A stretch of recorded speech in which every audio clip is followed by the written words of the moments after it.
Kepemimpinan. Seringkali kita mikirnya ini soal jabatan, titel, atau posisi kan? Padahal ini jauh lebih dalam dari itu. Kepemimpinan itu semacam fondasi bagi masyarakat kita. Tapi, belakangan ini kepercayaan publik lagi turun banget. Jadi, apa sih yang sebenarnya ngebedain pemimpin hebat dari yang biasa aja? Nah, mari kita bedah 5 pilar yang jadi kuncinya. Wah, kutipan ini dalam banget ya. Intinya gini, sejarah itu nggak cuma dibentuk oleh para pemimpin yang jahat, tapi juga oleh kekosongan. Kekosongan yang ditinggalkan saat orang-orang baik justru memilih buat diam dan nggak mau maju. Jadi taruhannya itu tinggi banget, lebih dari sekedar sukses atau gagalnya sebuah perusahaan. Dan ini bukan cuma teori loh, krisis ini nyata banget. Coba lihat angka ini. Sebuah survei di tahun 2013 nunjukin kalau 51,5% publik itu artinya lebih dari setengahnya udah nggak percaya lagi sama para pemimpin mereka. Ini adalah gejala yang jelas dari krisis kepemimpinan, di mana fondasi kepercayaan publik itu udah benar-benar terkikis.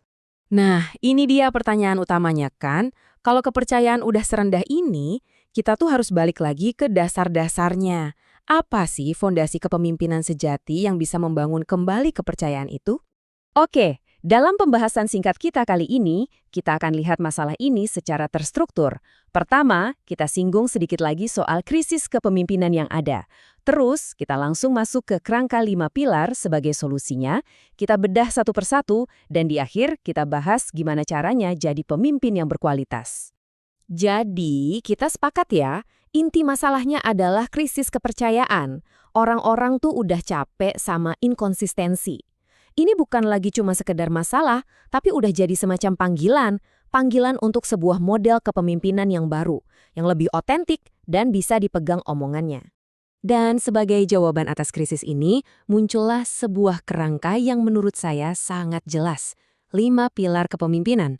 Anggap aja ini semacam cetak biru atau blueprint yang dirancang khusus untuk membangun pemimpin berkualitas yang kita butuhkan banget saat ini. Nah, ini dia ilustrasi yang pas banget buat ngegambarin konsepnya. Coba dibayangin, kepemimpinan itu kayak sebuah kuil yang megah. Supaya kuil itu bisa berdiri kokoh, ya dia harus ditopang sama pilar-pilar yang kuat kan? Nah, dalam hal ini, ada 5 pilar fundamental yang menopang seluruh bangunan kepemimpinan itu. Ini dia kelima pilarnya, kekuasaan, kompetensi, kredibilitas, kemauan dan semangat, dan yang terakhir, keberanian. Masing-masing pilar ini punya peran yang unik, dan sekarang kita akan bahas satu persatu biar kita paham gimana semuanya saling nyambung. Yuk, kita mulai dari 2 pilar yang sering banget paling kelihatan dari luar, kekuasaan dan kompetensi.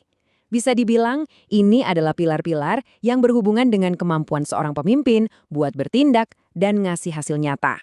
Pilar pertama, kekuasaan.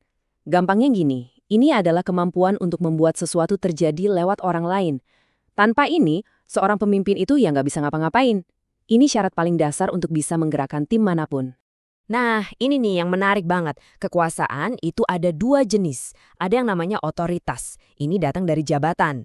Orang nurut sama Anda karena mereka harus. Tapi ada juga yang namanya pengaruh, yang datangnya dari diri Anda pribadi. Keahlian atau karisma Anda. Orang nurut sama Anda karena mereka mau. Pemimpin sejati itu lebih banyak mengandalkan pengaruh, karena pengaruh itu awet, sementara otoritas bisa hilang kapan aja jabatannya dicopot. Lanjut, pilar kedua adalah kompetensi. Kalau tadi kekuasaan itu kemampuan untuk menggerakkan orang, nah kompetensi ini adalah pengetahuan tentang gimana cara menggerakkan mereka dengan benar. Ini soal punya keahlian yang emang dibutuhkan buat sukses.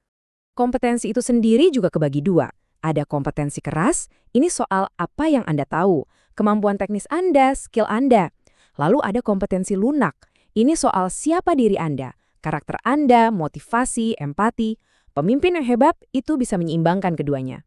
Oke, kita udah bahas pilar eksternal. Sekarang kita masuk lebih dalam lagi ke pilar internal.